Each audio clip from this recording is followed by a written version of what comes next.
seat. If somebody gives you the one-day decision, go back to the last video. That's already in there. So now you got do it yourself. Okay? DIY. Now, a lot of times you're going to get this at the door. I'm talking about in the close. This 3-part series here is in the close. Will it refer to the door? Of course it'll refer to the door. Will it work at the door? Of course it'll work at the door. But this is more for when you're in the close. So if somebody says, well, we just think we want to do it ourselves. You've already done your presentation. You've done the walk around. You've done everything, right? And they want to do it themselves. You've got to handle the concern. It's no different. Hey, no issue. If you're not comfortable, I'm not comfortable. All that said, let me ask you a question. So we've got over here, do it yourself.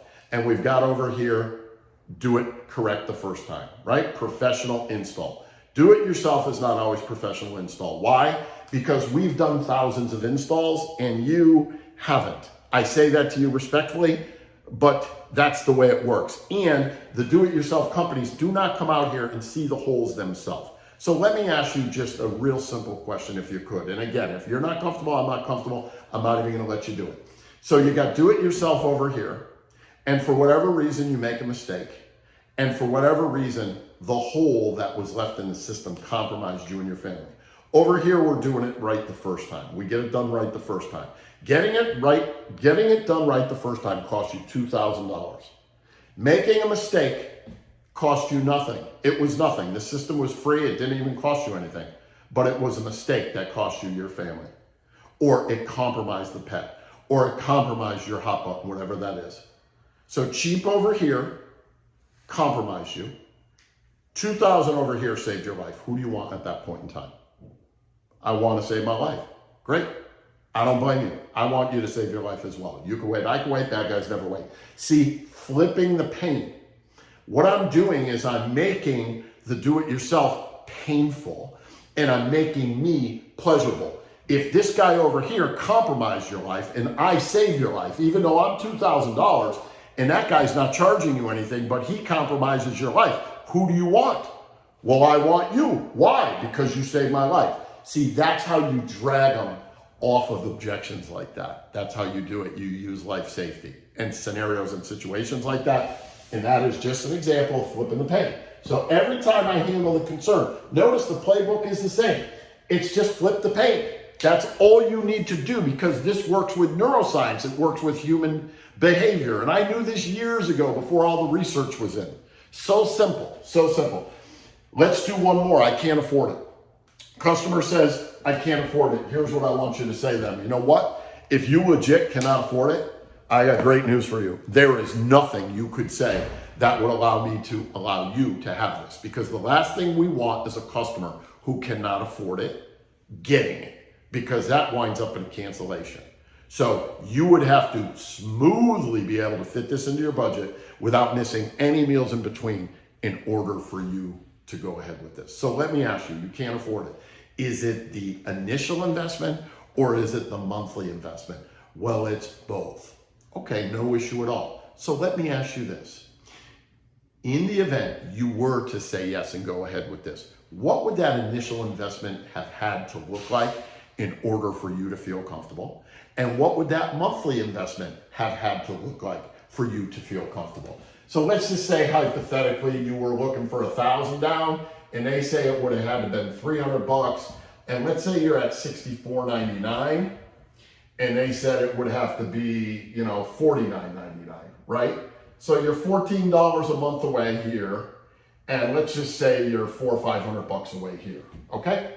So now you know where you're off. You know what it would have had to have been for them to feel comfortable because they said they can't afford it. So now all I'm going to do is I'm going to flip the pain and I'm going to compare it to the money and I'm going to see how that goes, right? So I'm going to say, Mr. and Mrs. Customer, if you knew for certain that we're going to stop that bad guy, we're going to stop that hot button, same technique.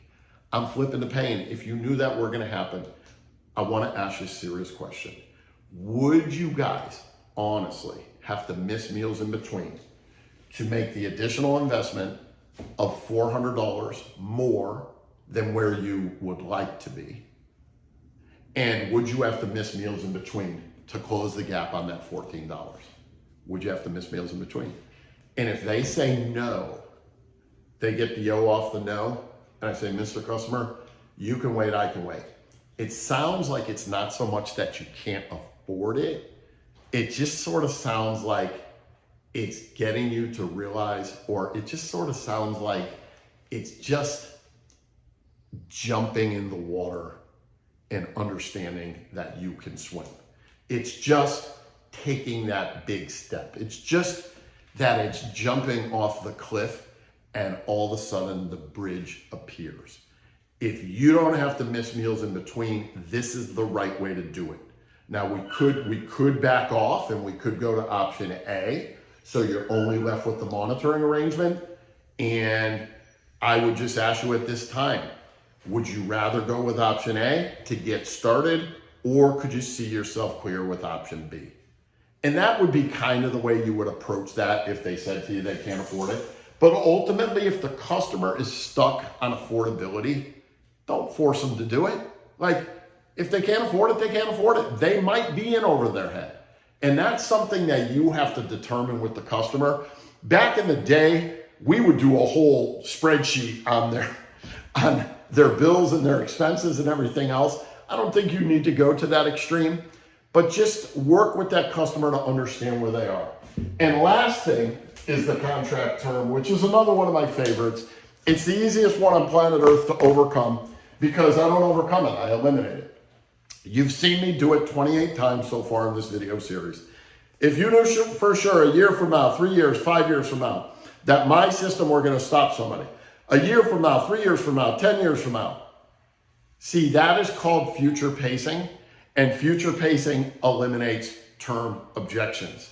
That's what I was doing there. You didn't even realize what I was doing, but that's what it does. You don't have to even worry about this objection when you understand how I future pace, and all you do is mirror it a year from now, 3 years from now, 5 years from now, 10 years from now. If you knew for sure that this were gonna stop your hot button from happening, was it worth less than or more than value for life?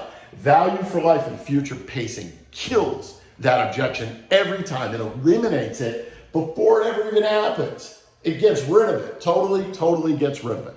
But if somebody gave you the objection, all I would do is the same thing. No issue, you're not comfortable, I'm not comfortable. All that said, could I ask you a little question, just one question?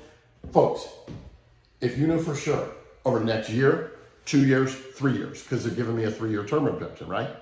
If you knew for sure over the next year, 2 years, 3 years, that your hot button were gonna happen, I might have to remind them. If you knew for sure your hot button were gonna happen over that 36 months, which month would you be willing to compromise you and your family's safety? Well, we wouldn't. Why not? Because we can't put a price on life. I don't blame you. You can wait, I can wait, bad guys never wait. Like I said, let's take the bull by the horns. Let's close the barn door. Let's strap in the seatbelt before the accident happens. Let's get this over with. Let's do it right away. Fair enough? All right.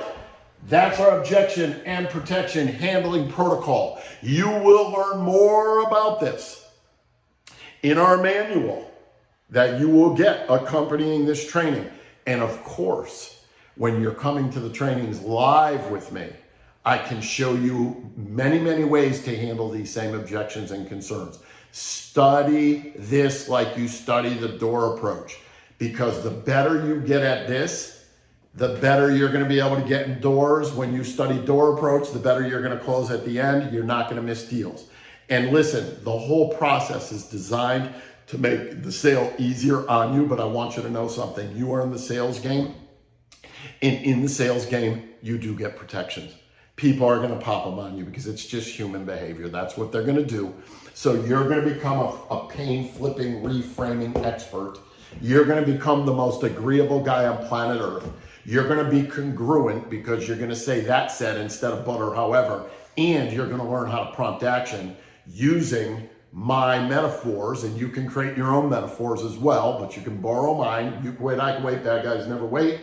Let's take the bull by the horns. Let's close that barn door. Let's put the seatbelt on before the accident. You can use my metaphors. You can use my word pictures. You can use all my stuff and go out and close like crazy, but don't go insane. We'll see you in the course.